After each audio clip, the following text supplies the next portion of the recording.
আসসালামু আলাইকুম, সবাইকে স্বাগত জানাচ্ছি আমার আফিফাস ক্লাসরুমে।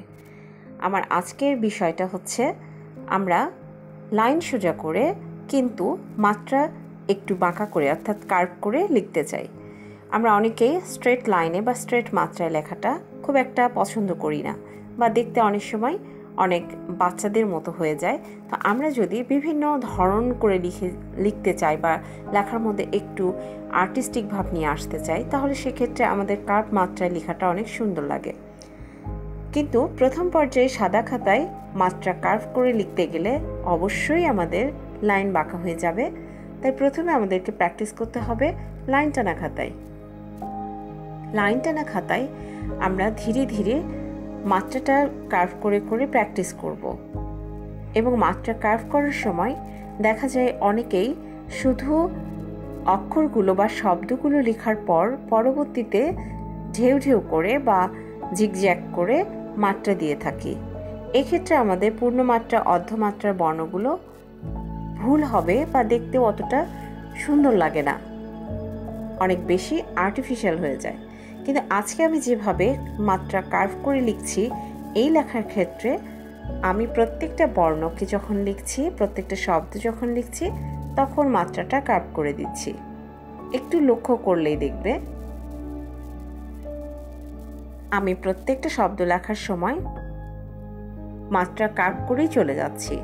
পরবর্তীতে আমি মাত্রা কার্ভ করতে আসছি না। আর যখন সাদা খাতায় লিখব, তখন আমি যদি পরবর্তীতে আমার মাত্রা দিতে চাই, তাহলে অবশ্যই আমার লেখা বাঁকা হয়ে যাবে, লাইন বাঁকা হয়ে যাবে। আর লাইন বাঁকা হলে অবশ্যই সেই লেখাটা সুন্দর হবে না।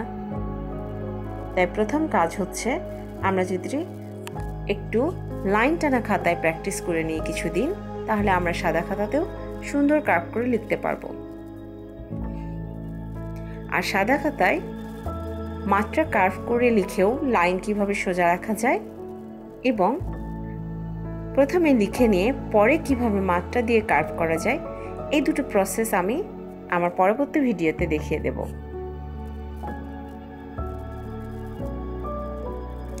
আজকে আমার দর্শকদের জন্য আমি যখন কার্ভ মাত্রা দিয়ে লিখছি, তখন এখানে একটা কৌতুক দিয়েছি। কৌতুকটা সবারই জানা।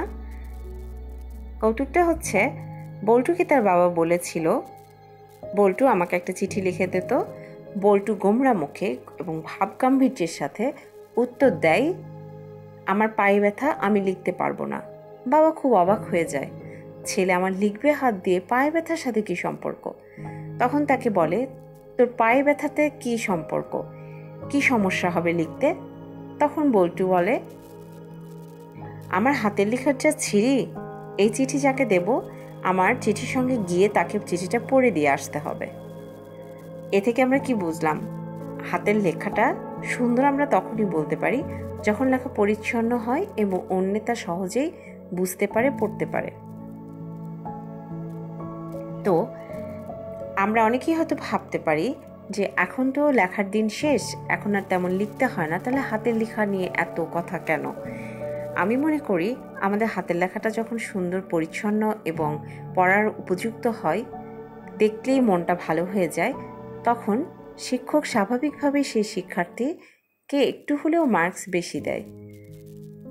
আর আমরা পচা হাতের লেখা দেখলে বলি কাকের ঠ্যাং বকের ঠ্যাং, কিন্তু যখন লেখাটা সুন্দর হয় তখন আমরা কি বলি? একেবারে মুক্তোর দানার মতো চকচকে, ঝরঝরে। তো আমি আজকে সেই বিষয়টি এখানে উপস্থাপন করছি যে আমার লেখা যখন সুন্দর হবে, তখন সবাই আমার প্রশংসা করবে, আমার ব্যক্তিত্ব পাল্টে যাবে এবং আমার প্রশংসা সবাই করুক, আমার হাতের লেখার প্রশংসা সবাই করুক, এটা তো আমরা সবাই চাই, তাই না? তাহলে প্রথমে আমরা লাইন টানা খাতায় এভাবে প্র্যাকটিস করে নেব, তারপর সাদা খাতায় লিখব।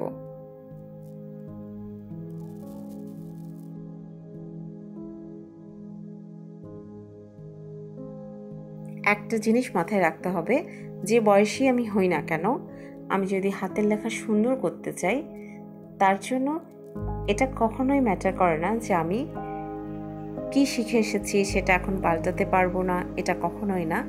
আমরা পরবর্তীতে আমাদের হাতের লেখার চর্চার মাধ্যমে, শুধুমাত্র চর্চার মাধ্যমেই পাল্টে ফেলতে পারি।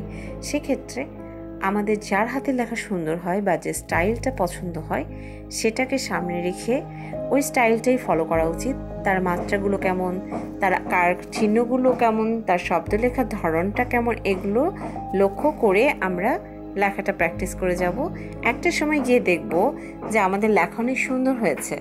তাহলে আমি কি বলবো, লেখা সুন্দর করার জন্য যেটা সব থেকে বেশি প্রয়োজন সেটা হচ্ছে আগ্রহ, একাগ্রতা, আর অনেক অনেক অনেক বেশি চর্চা চর্চা এবং চর্চা।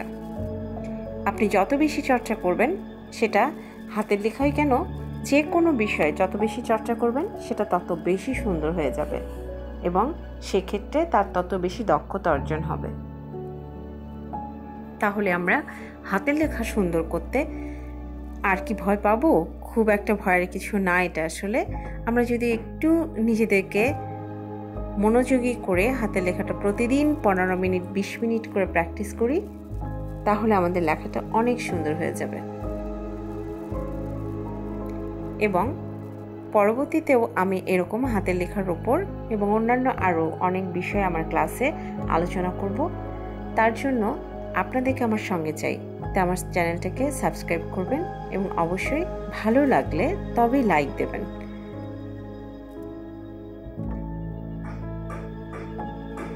আশা করছি আজকের ক্লাস থেকে আপনারা একটু হলেও উপকৃত হয়েছেন এবং এটাও আশা করব আপনারা যারা হাতের লেখা সুন্দর করতে আগ্রহী তারা আমার ভিডিওটা দেখে অথবা যে লেখাটা ভালো লাগে সেই লেখা দেখে দেখে বাসায় অনেক বেশি বেশি চর্চা করবেন, প্রতিদিন 15 মিনিট কমপক্ষে।